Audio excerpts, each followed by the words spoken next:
Welcome to this episode of Destination Dere.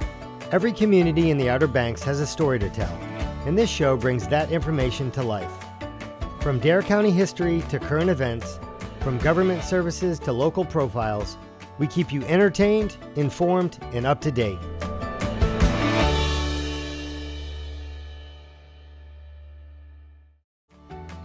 Dare County introduces you to its new GIS website.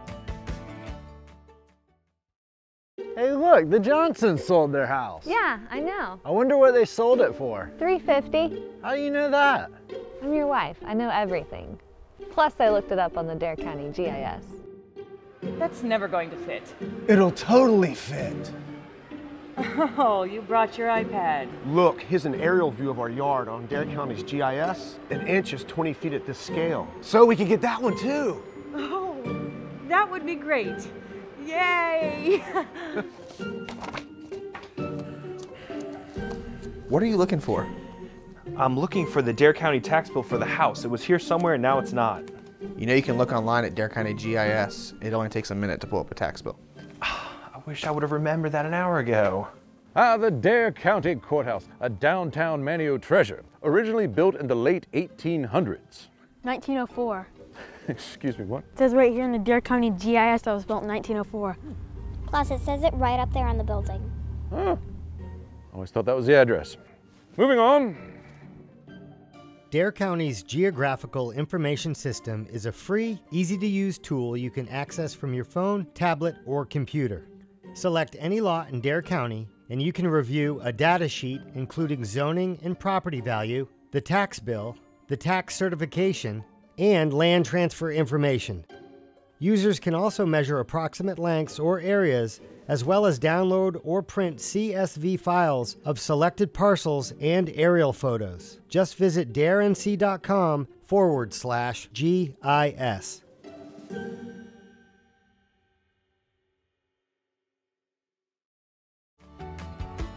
Mantio's longtime town manager Kermit Skinner is retiring. Kermit is a hard person not to like. He's real good to his employees. He backs them up. He wants everybody to advance. And I think he's really gonna miss this job and miss all the people. I have worked with Kermit for 18 years. I can't think of a better boss. He is awesome in every way. A lot of people don't know we have a town cat here named Tom for Town of Manio. And him and I kind of take care of Tom, and he's very wonderful with the cat as he is with everyone else, and I would truly miss him. So like me, Kermit came from out of town, out of state, and had a lot to learn about the town of Manio. And he's really embraced the town, understands how wonderful it is, and has become a part of its fabric. He's a big part of the reason why I love the town of Manio. Kermit was involved in the beginning in a lot of really great projects that the town tackled. The boardwalk behind the boathouse was one of Kermit's first projects. We actually have applied for a grant to replace that boardwalk. We know it's 29 years old because it was one of Kermit's first projects here with the town. And a lot of the redevelopment of the downtown area has happened on his watch. You know, he's grown with the town's grown with him. He's really been just a huge part of it, and I don't think people, years from now will know how involved he was with everything that's done. But he was right there through it all, through the development, through the redevelopment, the growth, the lighthouses we built down there, the fisherman's net shed. So much stuff's gone over, my whole lifetime, and he was been a part of it. The town of Manio is like a big community family, and the town of Manio staff is like a family within the family. And Kermit is really the glue that holds it together. You know, Kermit hired me fresh out of college and gave me an opportunity that many other folks probably wouldn't have. And that was what Kermit always did. Kermit was really big on education, and he was happy to see people succeed, even if that meant moving on. He's a generous, caring individual, and he's always been a cheerleader for his friends and his employees. I have known Kermit for over 20 years, and all I can say is that he is like a brother to me. He's been a great asset to the town of Manteo, and I'm really going to be sorry to see him go.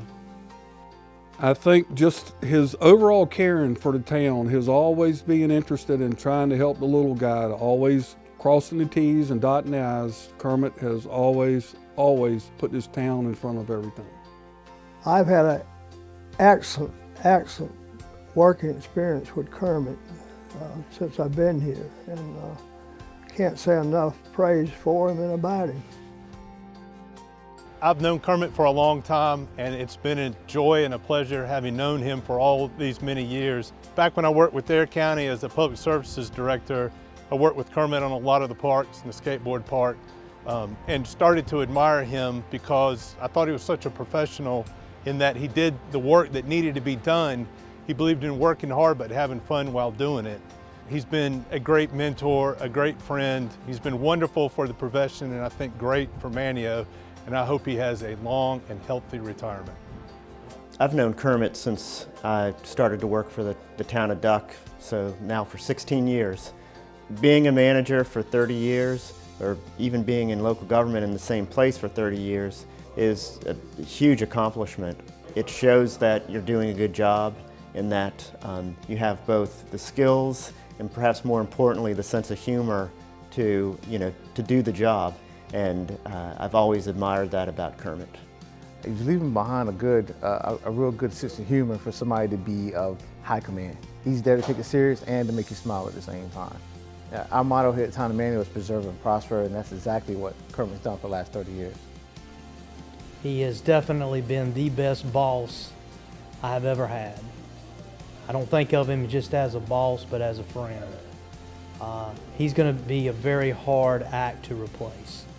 Well, it's been 31 years for me, 30 years for you. I don't know how we made it, but we made it.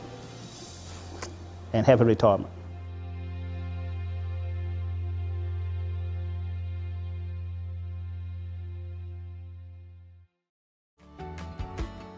The town of Nags Head shows you what can be found on its beaches.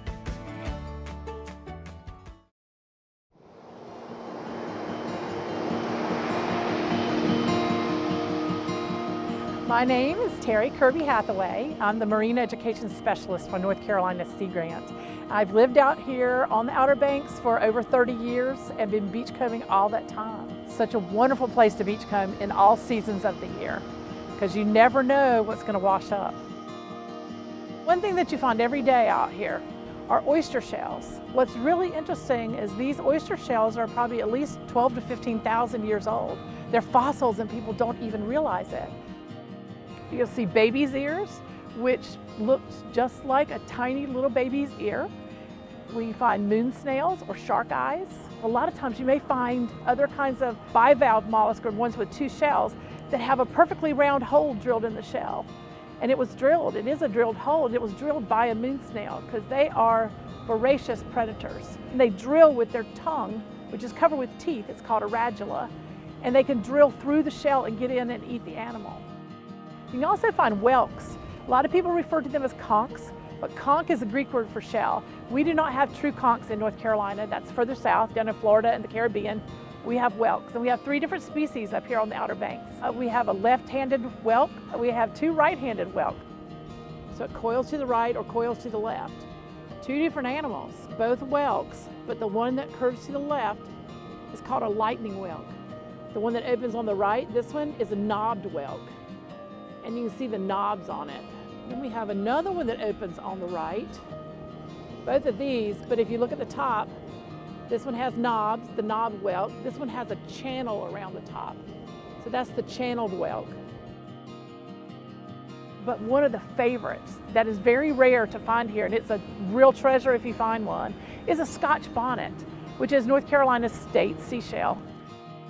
Another thing you may see are egg cases for some of the animals that live offshore. The whelks that I mentioned lay their eggs in long strings of capsules. In each capsule is 25 to 50 little miniature whelks.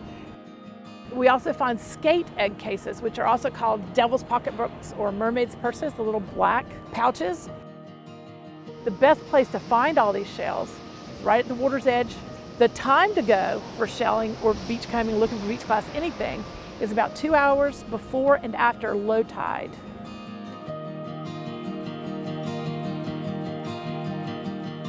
My name is Dana Thomason, and I work at the NC Aquarium on Roanoke Island. I'm actually part of the Education Department in Special Activities, and we oftentimes will find lots of sea turtles stranded here at the beach. It is cold sun season, so we're going to have turtles that are what we'd like to call hypothermic. Their body temperatures have gone below a certain point. When beachcombers come, they might see sea turtles stranded. They actually want to contact NEST. So NEST is actually a network for endangered sea turtles nonprofit organization that we actually work very closely with our Star Center. So that's where we have a really cool area at the aquarium, and they are volunteers that are trained through the Wildlife Resource Commission, and they'll actually contact Star Center and get things ready for an intake. We'll often find other larger animals, particularly marine mammals such as dolphins, whales, occasionally seals. We would actually contact the Marine Mammal Stranding Network. So that's another number that they would need to call. Another species you might find here in the Outer Banks, we have other types of birds that are here on our shores. They're resting, this is their natural behavior. So when beachcombers come to the beach, we actually would prefer all of our guests to kind of give them their space for the protection of those animals and respecting them as they're here on the beach.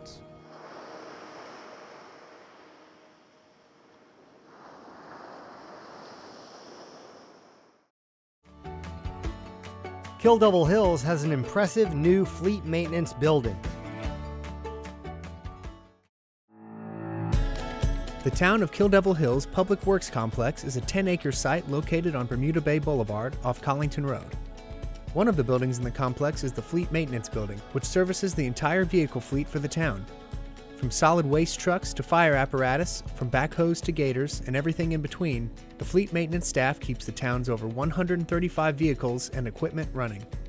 It is a good opportunity to allow us to service more vehicles in-house, and it expanded our bays, and it's just been more efficient. It's a lot cleaner and a much more comfortable work environment also. We have 3 mechanics, and they all, I think, really enjoy having the new equipment and new facilities. There's a lot more room and just a lot better environment. The construction of the new fleet maintenance facility was part of the town's larger commitment to updating its public works complex over a series of multi-year renovations and upgrades.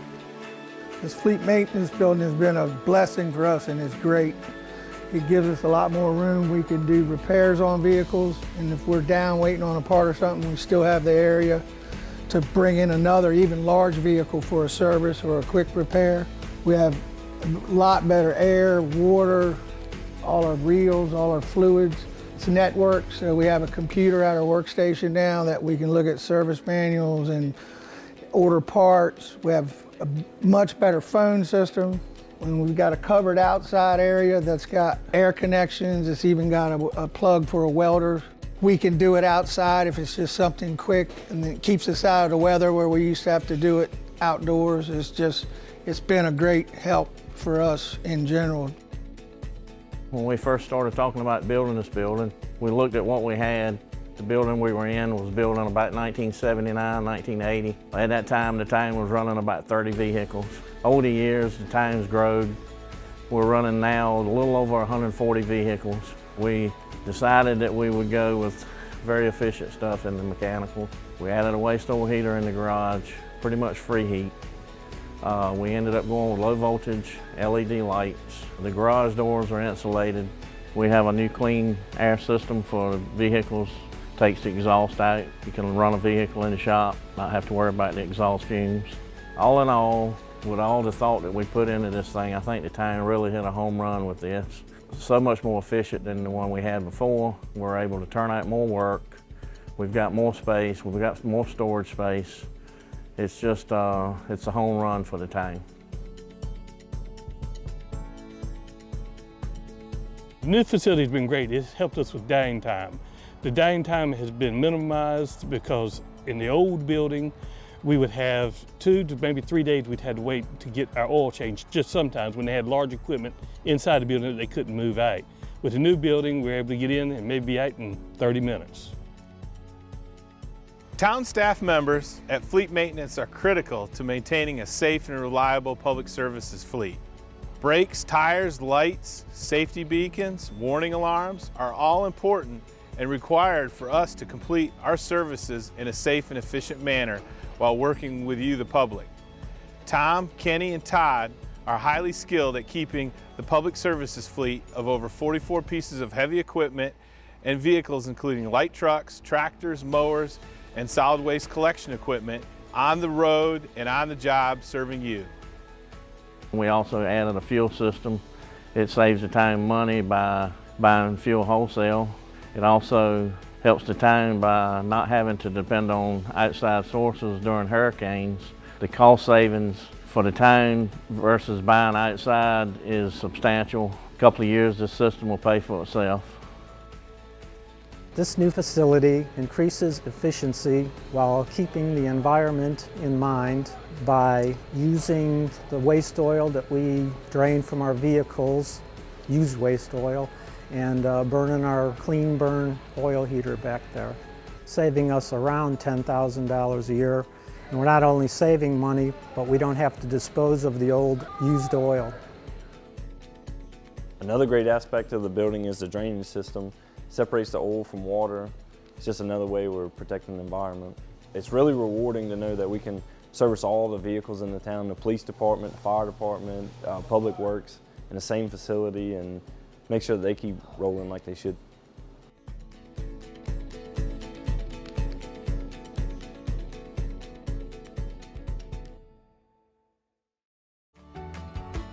A living shoreline project is underway for historic Moore Shore Road in Kitty Hawk.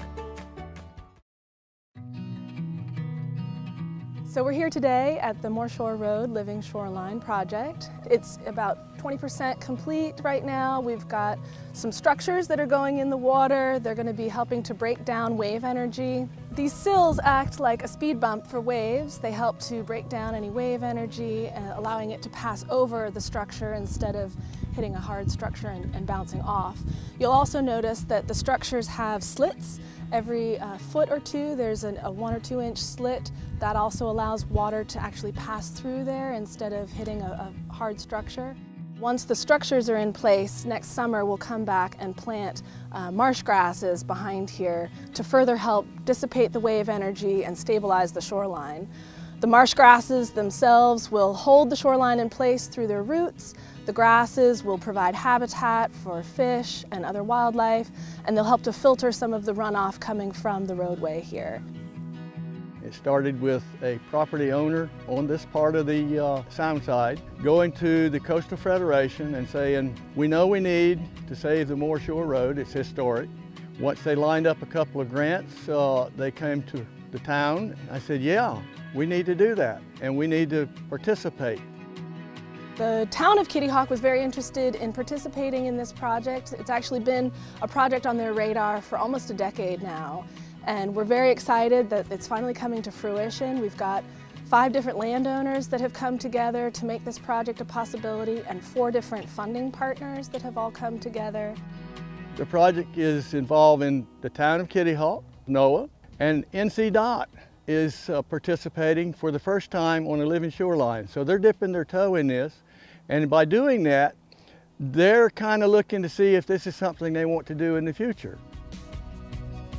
The shoreline has been marching back at about a foot per year for the last couple decades. The landowners are concerned about, how it might impact their properties, and then Department of Transportation and the town are of course concerned about how it would impact the road. This particular erosion, when I was a boy, the marsh grass went beyond what you're seeing as far as these sills, a right good ways. And this sand road was a sand road all the way into Kill Devil Hills. So this road has historic significance not only in my lifetime, but before my lifetime, because it was also the sand road used to get the Wright brothers down to Kill Devil Hills. And the property owners coming forth asking for this to happen not only benefit themselves, but the whole town and the history of the town. Because right here, as you can see, we're right in the teeth and eyeballs of a westerly wind coming straight down Albemarle, and it stops here. And that's why this gets beat up so bad. So this would save rock revetments. It would be a living shoreline. It would be educational. It will prove, hopefully, that this does work and people can see it work, and more people will want to do that rather than solid bulkhead. And that's the purpose of the project.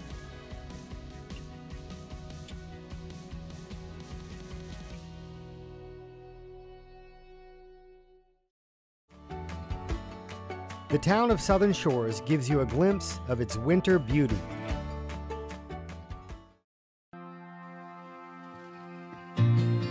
The beauty of Outer Banks winters is one of our best kept secrets. Long after most of our visitors have gone home, the beaches remain, and some days you can walk for miles with only the crash of the waves and the call of the gulls interrupting the sound of your footfalls on the sand. Nowhere is that more true than in Southern Shores, the small town that is already famous for its uncrowded beaches, even at the height of summer. In the winter, there is no traffic to slow you down, no line of beach umbrellas to spoil your ocean view. And for the beachcombers, undiscovered treasures scattered along the shoreline. Our temperatures are usually mild enough to still enjoy your time outside.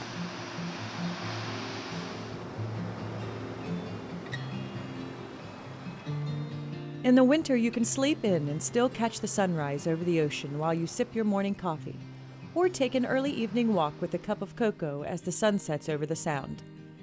And though some shops and restaurants choose to close up for a few of the slower months, you'll still find plenty of things to do and plenty of places to eat fresh, local seafood year-round. Best of all, it's one of the least expensive times to enjoy a Southern Shores vacation, with rental homes offering a discounted rate. Come and visit Southern Shores this winter and see why it's still a great time of year.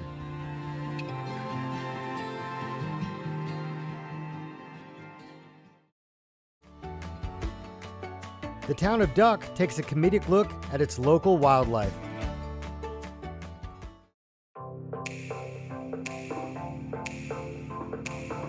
Welcome back to another episode of Duck Party Spots. Tonight we're introducing you to a local hotspot that you probably haven't heard of, called Pavilion Hole. Totally underground. All of its residents are very paparazzi shy, but luckily we put up a hidden camera. Here, you can see Raccoon headed to the party spot under the amphitheater. You may recognize Raccoon from her many appearances in your local trash cans. Best known for her black and white and silver fur. But this fashionista has some smarts. Studies have shown that raccoons can remember the solution to a problem many years after they've solved it. Next up is the river otter. Now this guy's always the life of the party. River otters love to socialize and play, even building slides out of snow or mud. When a romp of otters shows up, you know it's going to be a good time. Also spotted at the club, Red Fox. Red Fox is a sportswoman. She can swim, run up to 35 miles per hour, and can jump a fence that's 6 feet high. If it's winter or spring, don't expect Fox to be out late.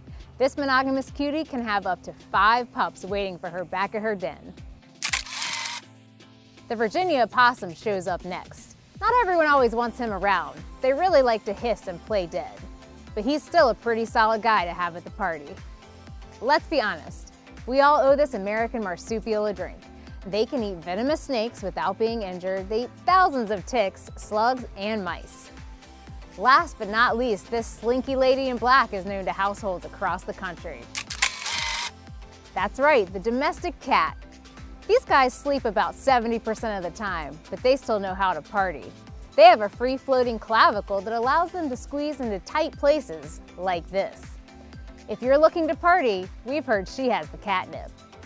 Some animals missing from the party include the deer, waterfowl, snakes, turtles, squirrels, and of course, Mr. Coyote is never invited.